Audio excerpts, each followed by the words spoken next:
In continuation with sheet those, we have here some important useful Excel functions for model.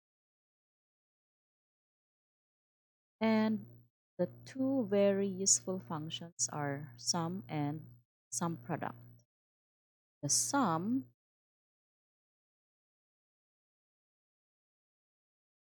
this sum function adds up all of the numbers in a range of cells, whereas this sum product function returns the sum of products of elements in a set of arrays. So let us illustrate the use of sum and sum product by considering a the data of the Fosters.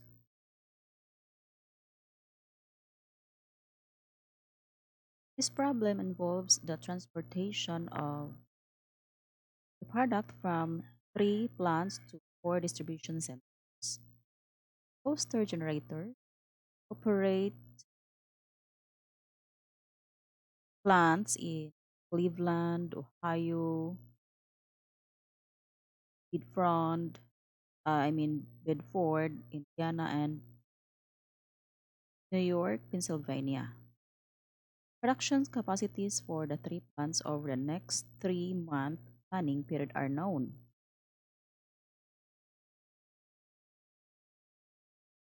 The firm distributes its generators through 4 regional distribution centers located in Boston, Massachusetts, Chicago, St. Louis, Lexington of Kentucky. And Foster has forecasted demand for 3-month period for each of the distribution centers. The per unit shipping cost for each plant to each distribution center is also known. Management would like to determine how much of its products should be shipped from each plant to each distribution center. A transportation analyst developed a what-if spreadsheet model to help Foster develop a plan for how to ship its generators from the plants to the distribution centers to minimize cost. Of course, capacity of um, plants, capacity uh, um, from the plants to the distribution centers to minimize the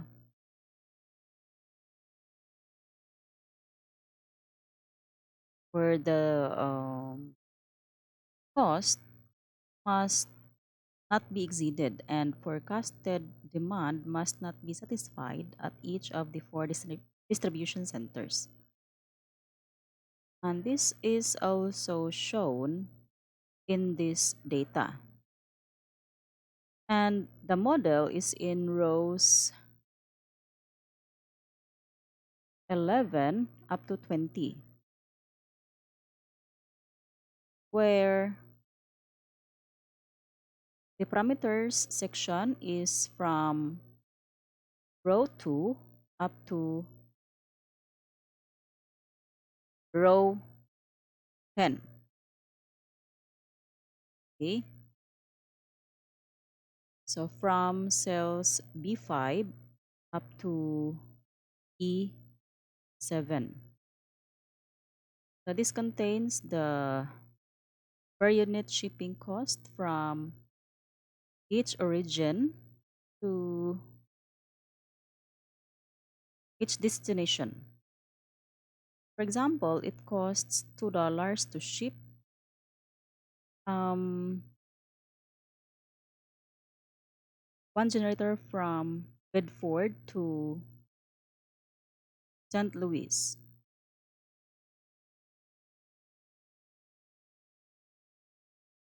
And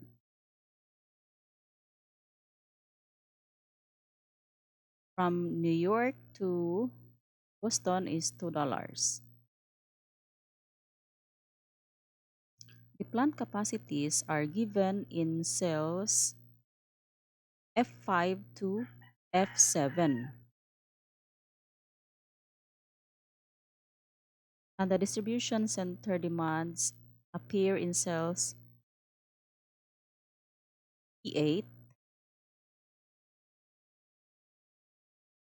up to 8.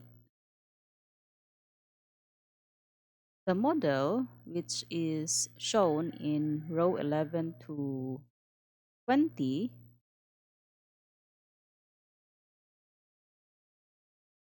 with the trial values of shipment amounts from each plant to destination center,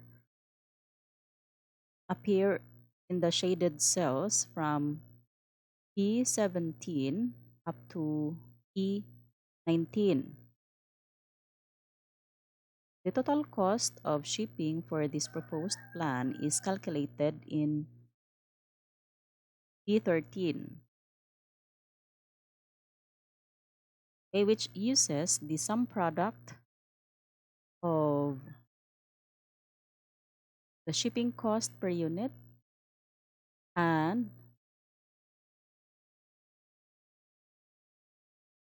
the destination.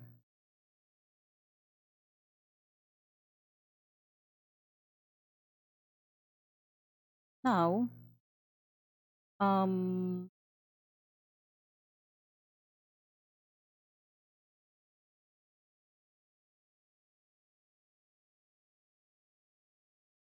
in the cell F17, um, through F19 uses the sum function just to add up the amounts shipped for each plant. So the formula being used is equal sum and the range of cells, so which is from 17 to E19.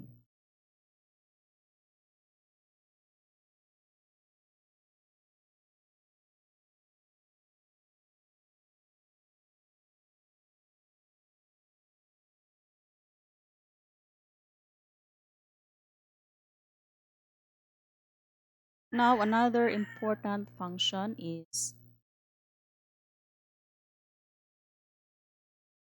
the if and the COUNTIF function.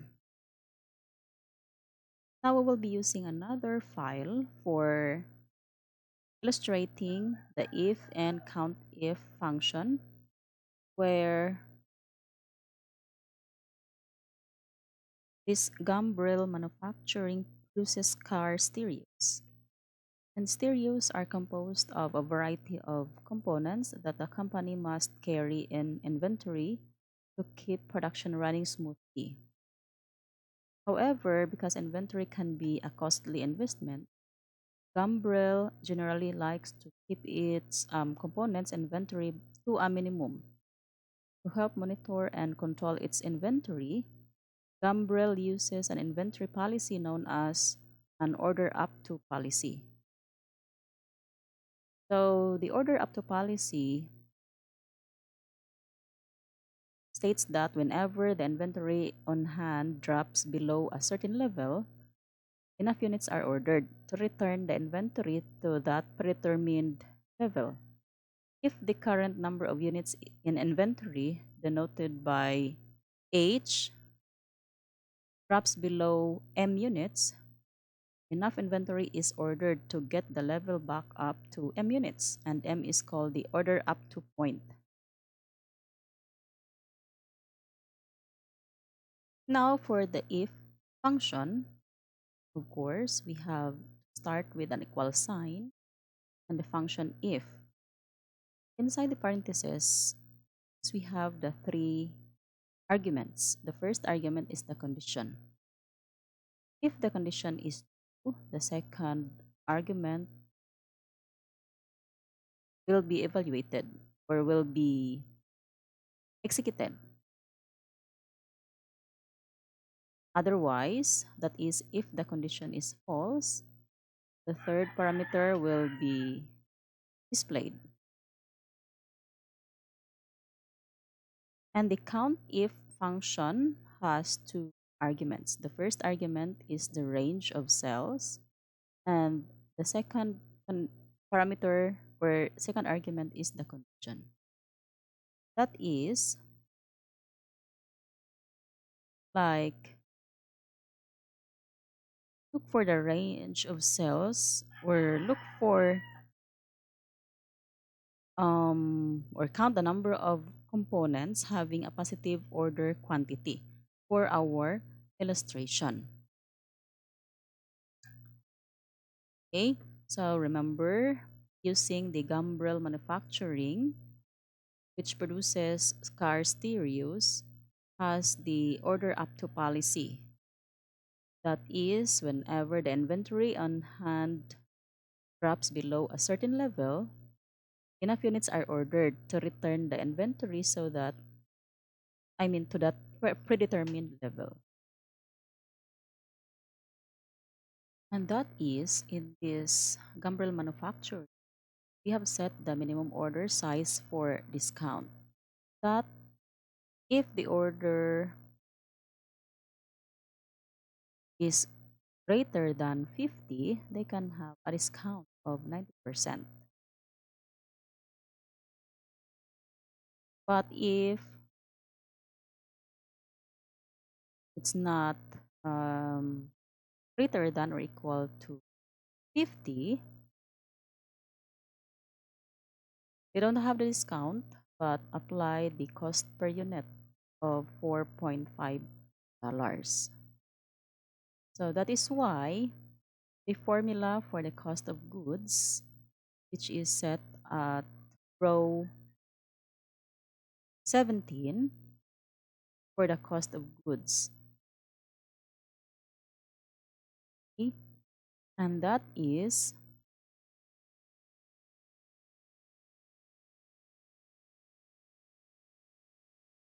if the order quantity is greater than or equal to the minimum order, which is 50, then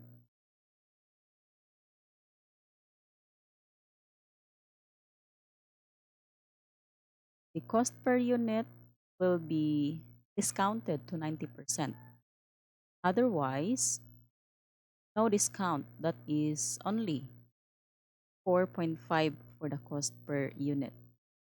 And the result will be multiplied by the order quantity. Now, if the order is 25, so there is no discount being applied to the cost of goods. So in this case, since there's only one order quantity exceeds the minimum order of 50, only the um, this 570 can have the 90% for the discount for the cost per unit. And then to now counting the order quantity that is greater than 0, so we have to use the COUNTIF function. And it is applied at B19. That is, count the number of cells from B16 to E16 of greater than 0. And it returns 3 since there are 3 items here greater than are greater than 0 value. Now, another useful Excel functions for modeling is the Vlookup function. And this function allows the user to pull a subset of data from a larger table of data based on some criterion. So the format of a VLOOKUP function is like this. There are four arguments here. The first argument is the value, second is table, third is the index, and fourth one is the range, where each of these arguments are being described below. The value is the value to search for in the first column of the table. The table is the range of cells containing the table. This index is the column in the table containing the value to be returned. And the range argument will have either two values, the true value if looking for the first approximate match of value, and false if looking for an exact match of value. Now in this file of Granite Insurance Bonus Awards, we have parameters here and a model. The parameters, there are bonus bands to be awarded for percentage above target sales with the lower limit, upper limit, and the bonus points. Now in the model, we have set the percentage above target sales. Barth 83, Benson is 0%, so on. Now here in the bonus points, we're going to get the bonus points of which this percentage is seen, which will return the bonus points. It's located from here. So we will be using the VLOOKUP function where we have to use the lookup value of this cell, and a table array is this data, and we will be using the absolute value. Just press F4 just to stick the absolute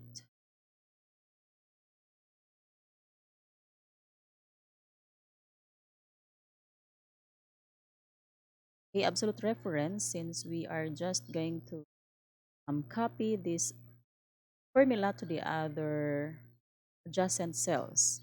Now for the third parameter is we have to get the bonus points. So for this table, the third column will be returned.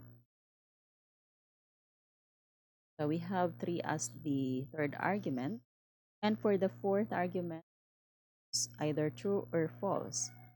True for the approximate match, and false for the exact match.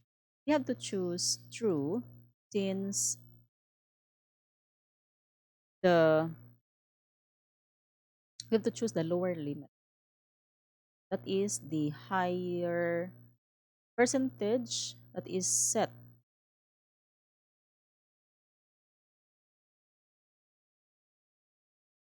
Okay, just between the limit.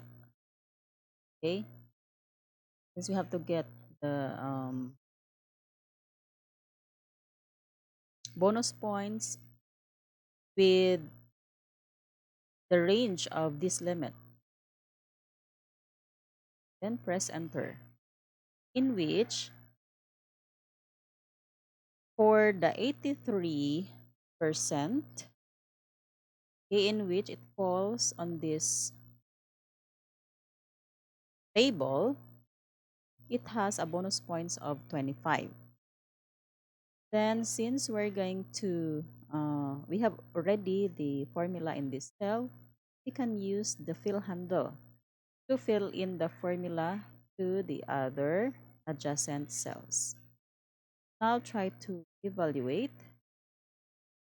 They make sure that the table array is being set for this data, lower limit, upper limit, and the bonus points.